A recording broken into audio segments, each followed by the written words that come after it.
Assalamualaikum warahmatullahi wabarakatuh. Sahabat Al-Fusa Media yang dirahmati Allah dimanapun Anda berada, kembali lagi kepada kami. Pada kesempatan kali ini kami akan menceritakan tentang sosok ulama. Beliau adalah murid Imam Syafi'i. Nama lengkapnya adalah Abu Ya'qub Yusuf bin Yahya Al-Buwaiti. Beliau lahir di desa Buwait, Mesir. Beliau ini adalah murid langsung dari Imam Syafi'i rahimahullahu ta'ala, sederajat dengan Ar-Rabi'i bin Sulaiman Al-Muradi. Imam Syafi'i berkata, tidak seorang juga yang lebih berhak atas kedudukanku melebihi dari Yusuf bin Yahya Al-Buwaiti. Dan Imam Syafi'i rahimahullahu ta'ala berwasiat, manakala beliau wafat, maka yang akan menggantikan kedudukan beliau sebagai pengajar adalah Al-Buwaiti ini. Ketika kecil, Al-Buwaiti mulai belajar menghafal Al-Quran, kemudian belajar fikih, tafsir, ilmu kalam, bahasa Arab, dan ilmu yang lain. Bersandar pada mazhab Imam Malik, kemudian berpindah ke mazhab Syafi'i setelah Imam Syafi'i datang dan tinggal di Mesir. Imam Al-Buwaiti sendiri punya kedudukan spesial di hati Asy-Syafi'i. Sang imam kagum dengan kecerdasan dan kecintaan sang murid terhadap ilmu. Abu Ya'qub Al-Buwaiti punya kedudukan kokoh di samping Asy-Syafi'i, ungkap Ar-Rabi'. Bahkan terkadang apabila ada pertanyaan tentang sebuah permasalahan, Syafi'i mengarahkan kepada Al-Buwaiti untuk menjawabkan. Coba tanyalah Abu Ya'qub, bila ia telah menjawab, coba sampaikan. Al-Buwaiti tampaknya dipersiapkan dengan baik oleh Asy-Syafi'i untuk menggantikan dirinya di majelis ilmu, hingga beliau mengungkapkan, tidak ada seorang pun yang lebih pantas mengisi majelisku dibandingkan Yusuf bin Yahya Al-Buwaiti.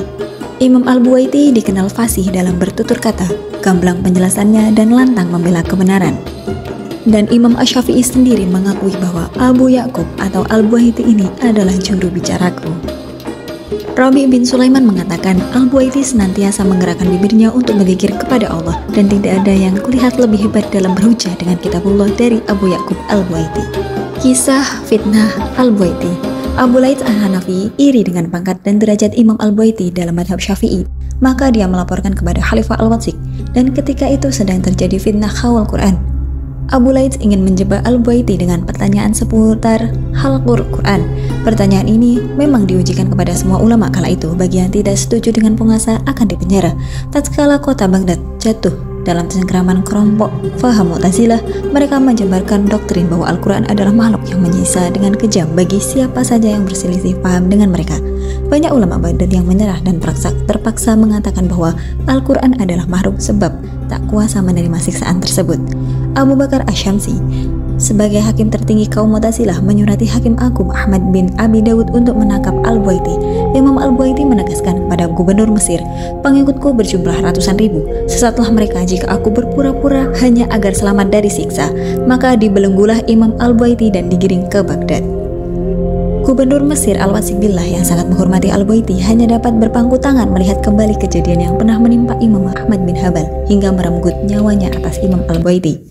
Imam Rabi' bin Sulaiman berkata, aku melihat Imam Al-Buwaiti dinaikkan ke biglal, di lehernya terdapat belenggu 1/40 ton. Tangan kakinya dililit dengan borgol. Antara belenggu leher dan borgol terdapat rantai besi terurai seberat 40 pon.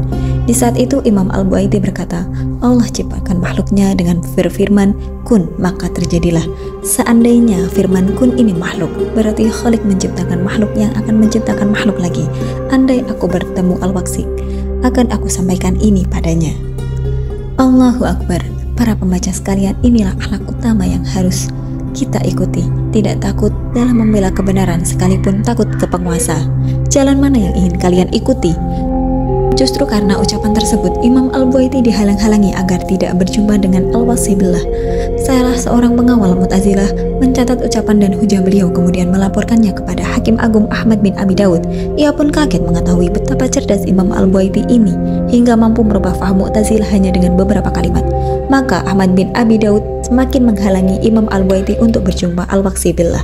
Mewarisi ketajaman logika Imam Syafi'i, kefasihan berbahasa, dan kesantunan akhlaknya menjadi sebab Al-Buwaiti diisolasi. Para pembesar Mu'tazilah khawatir hal tersebut akan merenggut perhatian khalifah yang selama ini mereka nikmati. Sungguh berbahaya. Imam Al-Buwaiti dikurung dalam penjara tanah selama 4 tahun. Beliau paling tersiksa ketika tidak diperbolehkan beribadah dan sulit menentukan waktu sholat, hingga beliau menjadikan waktu-waktu siksa cambukan sebagai patokan untuk salat karena sudah berbulan-bulan tidak pernah melihat matahari. Meski demikian, beliau masih melakukan kebiasaannya seperti membaca Al-Quran, berzikir, dan salat malam secara sembunyi-sembunyi. Tidak ada waktu kosong yang beliau sia-siakan. Setelah lama meringkuk dalam gelapnya buih bawah, disiksa di penjara akibat tidak mau berubah pendapatnya, Imam Al-Buaiti masih sempat menuliskan surat bertintakan darahnya di atas kain kumal yang beliau kirim pada seorang imam di Mesir bernama Abu Bakar Al-Ashram, yang kemudian hari imam tersebut membacakannya di depan majelis. Aku terhalang untuk bersuci dan beribadah. Berdoalah kepada Allah. Semoga Allah memberi karunia jalan terbaik bagi hamba lemah sepertiku. Tidak ada manusia yang mengetahui surat beliau. Tidak lama berselang, Imam Al-Buaiti dipanggil oleh Sang Khalik pada bulan Rajab tahun 231 Hijriah. Kepergian pahlawan kebenaran itu membuat para tokoh agama di seluruh penjuru dunia, terlebih ulama Mesir, merasakan oase ilmu pengetahuan yang tak pernah kering ini hilang tertimbun.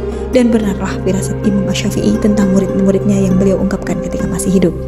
Suatu hari, Imam Asy-Syafi'i berkata kepada muridnya Al-Muzani dan Al-Buaiti. Beliau melihat kepada Imam Al-Muzani dan berkata, engkau akan mati karena berdebat. Dan kepada Imam Al-Buaiti, Imam Syafi'i berkata bahwa engkau akan mati dalam penjara. Dan benar, Imam Al-Buaiti menghembuskan nafas terakhir di dalam penjara menjadi kenyataan. Perjalanan Imam Al-Buaiti mulai dari nol hingga wafat menjadi suri tauladan bagi umat manusia bahwa memperjuangkan Islam membutuhkan pengorbanan dan bertonton cucuran keringat. Keberanian beliau untuk menyatakan kebenaran sebagai sikap kepahlawanan juga merupakan hal yang sulit ditiru oleh orang lain. Wallahu a'lam. Sekian video yang dapat kami sampaikan pada kali ini. Kurang lebihnya mohon maaf. Assalamualaikum warahmatullahi wabarakatuh.